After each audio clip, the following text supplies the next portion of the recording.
غزوہ بدر میں حصہ لیا تھا، جنہیں بدری صحابہ کہا جاتا تھا، اور ان سے ریکویسٹ کی گئی تھی کہ آپ لوگوں نے کسی جنگ میں حصہ نہیں لینا کیونکہ آپ معتبر شخصیات ہیں اور ہم آپ کی زیارت کیا کریں گے، ہم آپ کو کھونا نہیں چاہتے کہ آپ شہید ہوں۔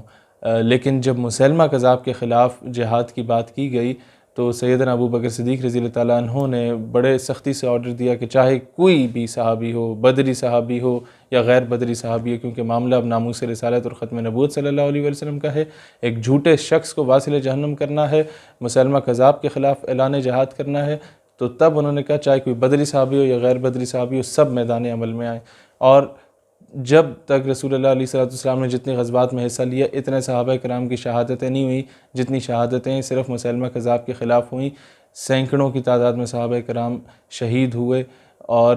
اس سے آپ اندازہ لگا سکتے ہیں کہ کیا امپورٹنس ہے اسلام میں ختم نبوت صلی اللہ علیہ وسلم کی، اور ریاست کو کتنی امپورٹنس دینی چاہیے اس معاملے میں۔ نمبر 2، کیا قادیانی پاکستان کے غدار ہیں یا نہیں ہیں؟ ٹو بی ویری فرینک، جو فرسٹ ہمارا فارن منسٹر تھا Chaudhry Zafarullah dead bastard was a Qadiani, اس نے قائد اعظم رحمۃ اللہ علیہ نے ایک شخص اسد جو کہ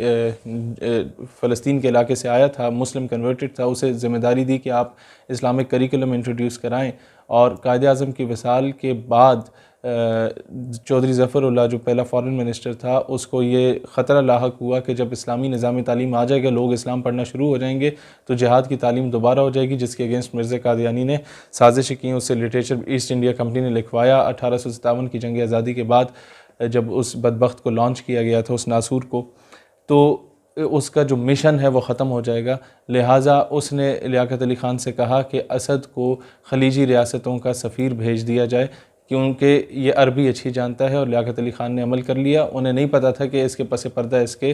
کیا ناپاک عزائم ہیں، اور اسد خان منتیں کرتا رہا کہ مجھے باہر نہ بھیجا جائے، مجھے بہت بڑی ذمہ داری سونپی ہے قائد اعظم نے، اگر میں چلا گیا تو آنے والی نسلیں تباہ ہو جائیں گی، لیکن ان کی بات کو نہیں سنا گیا، اور فارن منسٹر کا یہ اختیار تھا، انہوں نے بھیج دیا، بلکہ انہوں نے نہیں، اس بدبخت نے بھیج دیا، اور جیسے ہی وہ باہر گئے تو ان کی لائبریری کو آگ لگا دی گئی۔ یہ جتنے بھی ریکارڈز جلنے کی تاریخ پاکستان میں شروع ہوئی، اس میں سب سے پہلا ریکارڈ یہی تھے جو جلائے گئے تھے۔ اس کے بعد اگر کوئی اٹھا پاکستان کے کریکولم کو اسلامک کریکولم انٹروڈیوس کرانے کے لیے، یہ بہت کم لوگ بات جانتے ہیں عافیہ صدیقی کی، وہ عافیہ صدیقی تھی جو چاہتی تھی کہ پاکستان کے فزکس، کیمسٹری، میتھس، بایو کو اسلامیات کے ساتھ ریلیٹ کیا جائے، اور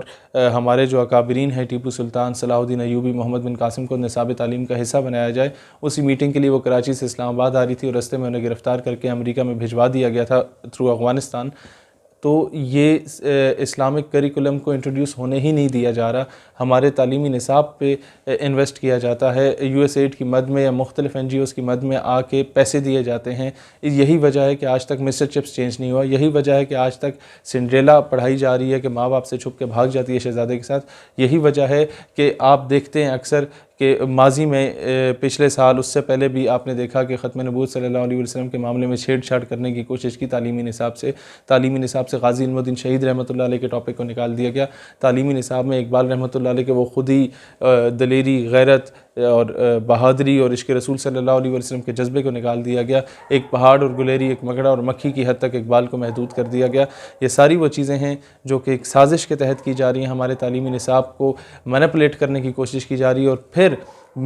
آپ ماضی میں دیکھیں، پچھلے ہفتے کی بات ہے کہ قادیانیوں کو کتنی تکلیف ہوئی، ان کے آفیشیل پیج ربوہ ٹائمز میں ان لوگوں نے میری خبر چلائی کہ جی پاکستان نے ایک شخص کو گرفتار کر لیا کیونکہ وہ اسرائیل جانا چاہتا تھا، جس کا میں نے جا کے جھنڈا پھاڑا، ان کو اس پہ بھی تکلیف ہوئی۔ اور یہ وہی قادیانی ہے کہ جب مودی گیا تھا اسرائیل میں مسلمانوں کے خلاف اسرائیلی صدر کو ملنے کے لیے، تو قادیانیوں کا جو اس وقت کا جو شیطان موجود تھا، جو وہاں کا نمائندہ تھا اسرائیل کا، وہ مودی کو ریسیو کرنے آیا تھا اسرائیلی صدر کے ساتھ، یعنی کہ بیت المقدس، مسجد الاقصی، فلسطین میں مسلمانوں میں پر ظلم کرنے میں قادیانی اپنا اہم کردار ادا کر رہے ہیں۔ اور انہی قادیانیوں نے ربوہ ٹائمز میں حمزہ علی عباسی کی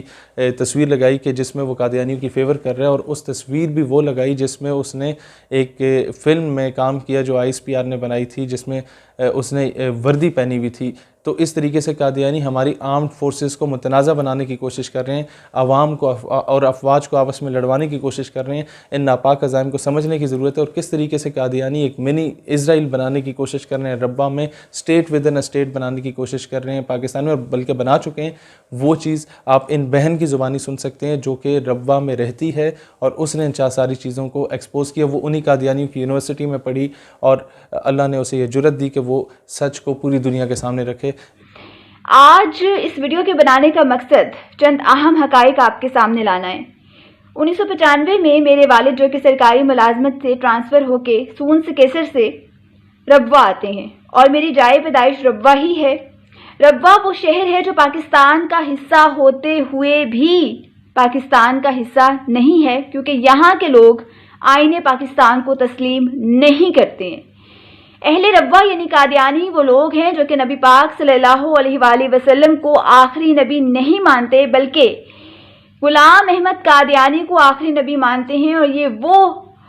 شخص ہے جو کہ انگریزوں کا ایک برانڈ ہے، جو کہ ایک دجالی فتنہ ہے، جس کو سوچے سمجھے منصوبے کے تحت مسلمانوں کے درمیان لایا گیا، اور اس کا مقصد صرف یہ تھا کہ مسلمانوں سے خوف زدہ تھے انگریز، اور وہ چاہتے تھے کسی طریقے سے ان کے ذہنوں سے جہاد کا کنسیپٹ جو ہے وہ ختم کر دیا جائے، اور اس مقصد کے لیے غلام احمد قادیانی کو استعمال کیا۔ اور آج قادیانی اسی چیز کو سنبھالے ہوئے ہیں، اسی پروپیگنڈا کے تحت جو ہے یہ جو ان کا ایک نعرہ ہے love for all hate for none, یہ دراصل جہاد کے کنسیپٹ کو ختم کرنے کے لیے ایک بظاہر انہوں نے لبادہ اوڑھا ہوا ہے لو فار آل کا۔ اور یہ کتنا لو فار آل ہے یہ بھی میں آپ کو انشاءاللہ ابھی بتانے والی ہوں۔ اچھا، یہ جو غلام احمد قادیانی اپنی کتاب روحانی خزائن میں لکھتا ہے، جلد نمبر 18 اور صفحہ نمبر غالباً 207 ہے، بے شک قرآن مجید میں مجھے ہی احمد اور رسول کہا گیا، محمد اور رسول کہا گیا۔ پھر لکھتا ہے کہ سچا خدا وہ ہے جس نے قادیان میں اپنا رسول بھیجا۔ سنیے، یہاں یہ ثابت ہوتا ہے کہ قادیانی جو خود کو احمدی مسلم لکھتے ہیں ہر جگہ، اور مسلمان کہلوانے کی ضد پہ اڑے ہوئے، وہ کسی طور بھی مسلمان کہلانے کے تو کیا غیر مسلم کہلانے کے بھی حقدار نہیں ہیں، کیونکہ وہ تو مرتدین ہیں، وہ مرتد جن کے خلاف حضرت ابوبکر صدیق رضی اللہ عنہ نے جہاد کیا۔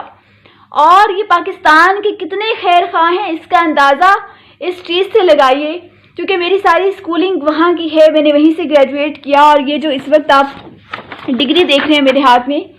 یہ انہی کے جو ایک ادارہ ہے نصرت جہاں گرلز پوسٹ گریجویٹ کالج ربہ، وہاں سے میں نے گریجویٹ کیا۔ تو ہمیں مارننگ اسمبلی میں پاک سرزمین شاد باد یہ نہیں پڑھایا جاتا تھا، لب پہ آتی ہے دعا بن کے تمنا، یہ نہیں، بلکہ یہ ایک ایسی پالیسی پہ کام کر رہے ہیں اور اپنے بچوں کی ذہن سازی کر رہے ہیں جو آنے والے 10 سے 15 سال میں انتہائی اس ملک کے لیے خطرناک ثابت ہو سکتی ہے۔ سنیے، جو ان کا نظریہ ہے، جو یہ اپنے بچوں کو اسمبلی میں جو روز رٹواتے ہیں، ان کے ذہنوں میں بٹھاتے ہیں، کبھی یہ بھول نہ جانا یہ بے ضرر سے لوگ جو حق کی راہ میں گردن کٹا بھی سکتے ہیں، امام وقت کے ابرو کے ایک اشارے پر، امام وقت سے مراد وہ مسرور احمد ہے جو کہ بھی ان کا ریسنٹ خلیفہ ہے، امام وقت کے ابرو کے ایک اشارے پر تمہارے زوم کے پرزے اڑا بھی سکتے ہیں۔ یہ لو فار آل کا پرچار کرنے والوں کا اصل چہرہ ہے۔ کبھی یہ بھول نہ جانا یہ پرامن سے لوگ وقت آنے پہ اسلحہ اٹھا بھی سکتے ہیں۔ صدر عمومی کے دفتر پہ جب ریڈ ہوا تو اسلحہ برآمد ہوا، یہ حقیقت پر مبنی چیزیں ہیں۔ امام وقت کے چہرے پہ جو ملال آئے تمہاری 7 نسلیں مٹا بھی سکتے ہیں۔ یہ قادیانی دھمکا رہے ہیں، دھمکی دے رہے ہیں مسلمانوں کو، امت محمدی کو، اور سمجھ سے بالا تر ہے کہ ہر چوتھے روز جو ہے، ہر چوتھے مہینے کسی نہ کسی کو ہمدردی کا بخار چڑھ جاتا ہے، کبھی قادیانی کو عہدہ دینے کی بات ہوتی ہے، کبھی ختم نبوت کی مہر کو چھیڑ دیا جاتا ہے، اس میں ترمیم کی جاتی ہے، قانون میں اس کی بات ہوتی ہے، کبھی جو ہے وہ ان کو اقلیت کے حقوق دینے کی بات ہوتی ہے۔ کون سے حقوق؟ یہ آئین پاکستان کو نہیں مانتے تو ان کو اقلیت کے حقوق دیے کیسے جا سکتے ہیں؟ عیسائی اگر وہ حقوق لے رہے ہیں تو وہ مانتے ہیں 1973 کے آئین کو تسلیم کرتے ہیں، یہودی مانتے ہیں، ہندو مانتے ہیں، قادیانی نہیں مانتے ہیں۔ آپ یہ دیکھیں پاکستان میں ایسا کون سا شہر ہے جہاں پہ میڈیا کی رسائی نہیں ہے؟ ایوانوں سے لے کے پرائم منسٹر ہاؤس تک میڈیا پہنچ جاتا ہے، لیکن روا میں میڈیا کو، پاکستانی میڈیا کو کوریج کرنے کی اجازت نہیں ہے۔ آپ وہاں جا کے کوریج نہیں کر سکتے، آپ ان کے دفاتر کو وزٹ نہیں کر سکتے، اور کیونکہ وہاں ان دفاتر میں آئے روز دن رات جو ہے وہ ملک کے خلاف سازشیں ہو رہی ہوتی ہیں، تو کیسے وہ وزٹ کرنے دے سکتے ہیں آپ کو؟ انہوں نے جگہ ریلیز پہ لی تھی 100 سال کے لیے گورنمنٹ سے، اور آج تک اس کا ٹیکس پے نہیں کیا۔ آپ یہ دیکھیں، ربا سے لے کر احمد نگر اور اس سے آگے لالیاں اور سیال موڑ تک یہ زمینیں خرید چکے ہیں اور وہاں اپنی بستیاں بسا چکے ہیں، ملک بھر میں اپنے لوگوں کو لا کر کے آباد کر کے اور ایک مضبوط اپنا نیٹ ورک بنا رہے ہیں۔ آج اگر ہم نے اس قادیانیت پر ایک واضح حکمت عملی نہیں اپنائی، یاد رکھیے گا جو نبی پاک صلی اللہ علیہ وآلہ وسلم کے لیے اپنے دل میں بغض رکھتے ہیں نا، وہ کبھی آپ کے دوست نہیں ہو سکتے، وہ کبھی آپ کے ساتھ جو ہے وہ ایک محبت اور خلوص کے ساتھ پیش نہیں آ سکتے۔ میری آپ سب سے یہ گزارش ہوگی کہ قادیانیت کے اوپر ایک واضح موقف اپنائیں، اور اس میں ذرا بھی لچک جو ہے وہ کسی صورت نہیں ہونی چاہیے۔ روز محشر جو ہے اللہ تعالیٰ سوال کرے گا، اور اس سوال سے بچانے والی ذات نبی پاک صلی اللہ علیہ وآلہ وسلم کی ہے، جن کی زبان پہ صرف یا ربی امتی امتی ہوگا۔ اور اگر اس دن نبی پاک صلی اللہ علیہ وآلہ وسلم نے کوئی سوال پوچھ لیا تو پھر ہم کہیں کے نہیں رہیں گے۔ خدا را اس چیز کو سمجھیں، اس چیز کو سمجھے، وگرنہ